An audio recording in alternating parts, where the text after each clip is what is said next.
125 cent സ്ഥലമാണ്. അതായത് 1.25 ഏക്കറാണ് വരുന്നത്. മൊത്തം ചുറ്റും വഴി കാര്യങ്ങളായിട്ട് നല്ല ഹൈറ്റിൽ നിൽക്കുന്ന സ്ഥലമാണ്. ഞാൻ വഴി കാര്യങ്ങൾ കാണിച്ചു തരാം. ഈ വഴി ഉണ്ടോ, ഈ വഴി തൊട്ട് അങ്ങേയറ്റം വരെയാണ് നമ്മുടെ പ്രോപ്പർട്ടി കിടക്കുന്നത്. ഇതുപോലെ തന്നെ വഴി നേരെ ഇപ്പുറത്തെ സൈഡിലുണ്ട്. ആ വഴി ഞാൻ ജസ്റ്റ് നിങ്ങളെ കാണിച്ചു തരാം. ഒരു ടേണിങ്ങിലായിട്ട് രണ്ട് സൈഡിലും നമുക്ക് എങ്ങനെ വേണമെങ്കിലും വില്ല പ്രോജക്ട്സോ എങ്ങനെ വേണമെങ്കിലും കട്ട് ചെയ്ത് കൊടുക്കാൻ പറ്റുന്ന സ്ഥലങ്ങളിൽ ഒന്നാണ് വരുന്നത്.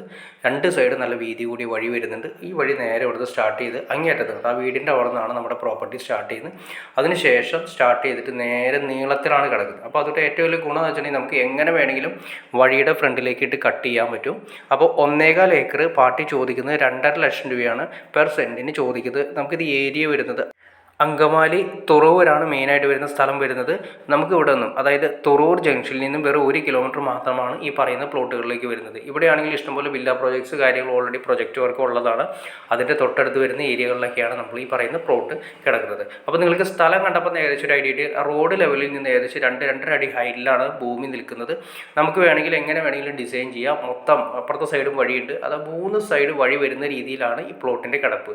അപ്പോൾ എങ്ങനെ വേണമെങ്കിലും നമുക്ക് കട്ട് ചെയ്ത് കൊടുക്കാനുള്ള സംവിധാനം ഇവിടെ നിന്ന് അങ്കമാലി ടൗണിലേക്കാണെങ്കിൽ വെറും 4 കിലോമീറ്റർ 4.5 കിലോമീറ്ററിന് ഇടയിൽ മാത്രമാണ് മാക്സിമം ദൂരം വരുന്നത്. നമുക്കിനി അങ്കമാലിയിൽ നിന്നും നേരെ ഏത് സെക്ഷനിലേക്ക് വേണമെങ്കിൽ നമുക്ക് പോകാൻ പറ്റും. അതായത് എയർപോർട്ടിലേക്കാണെങ്കിൽ നിസാര ദൂരം വരുന്നത്. അപ്പോൾ നമ്മുടെ ഈ പ്ലോട്ടിൽ നിന്നും ഇനിയിപ്പോൾ കാലടി ടൗണിലേക്കാണെങ്കിൽ നമുക്ക് ഒരു ഏകദേശം ഒരു 4 കിലോമീറ്റർ മാത്രമാണ് വരുന്നത്. ഇനി അതല്ല എയർപോർട്ടിലേക്കാണെങ്കിൽ നമുക്ക് ഇവിടുന്ന് ഒരു 8 കിലോമീറ്റർ മാത്രമാണ് എയർപോർട്ടിലേക്ക് വരുന്നത്. അങ്കമാലി ടൗണിൽ വരുന്ന റെയിൽവേ സ്റ്റേഷൻ, അതുപോലെ തന്നെ KSRTC സ്റ്റാൻഡ്, ഇതെല്ലാം തന്നെ ഏകദേശം ഒരു 5 കിലോമീറ്റർ ചുറ്റളവിൽ നമുക്ക് കിട്ടും. ഇനി അത് കൂടാതെ തന്നെ ഹോസ്പിറ്റൽ സൗകര്യം നോക്കിയാൽ വിദ്യാഭ്യാസ സ്ഥാപനങ്ങളാണെങ്കിൽ എല്ലാം ഏകദേശം ഒരു 6 കിലോമീറ്റർ അല്ലെങ്കിൽ 8 കിലോമീറ്റർ ചുറ്റളവിൽ നമുക്ക് മാക്സിമം ഒതുങ്ങുന്ന രീതിയിൽ 1.25 ഏക്കറാണ് നമുക്ക് ഈ കിടക്കുന്നത്. അപ്പോൾ നിങ്ങൾക്ക് ഇൻട്രസ്റ്റ് ആണെങ്കിൽ തീർച്ചയായിട്ടും നിങ്ങൾക്ക് ഈ കാണുന്ന നമ്പറിൽ ഡയറക്റ്റ് കോൺടാക്ട് ചെയ്യാം.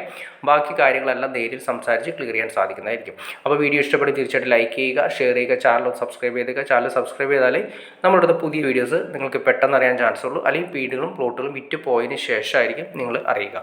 അതുകൂടാതെ ഇതിന് വീടുകളോ പ്ലോട്ടുകളോ വിൽക്കാനോ വാങ്ങാനോ ഉണ്ടെങ്കിലും നിങ്ങൾക്ക് ഈ കാണുന്ന നമ്പറിൽ ഡയറക്റ്റ് കോൺടാക്ട് ചെയ്യാം. അപ്പോൾ മറക്കണ്ട, നല്ല രീതിയിൽ തന്നെ വില്ല പ്രോജക്ട്സ് ചെയ്യാൻ പറ്റുന്ന സ്ഥലങ്ങളിലൊന്നാണ്. അപ്പോൾ നിങ്ങൾക്ക് ഈ നമ്പറിൽ ഡയറക്റ്റ് കോൺടാക്ട് ചെയ്യാം. അപ്പോൾ ഓക്കെ ഫ്രണ്ട്സ്, അടുത്ത വീഡിയോയിൽ കാണുന്നവരെ ഓക്കെ.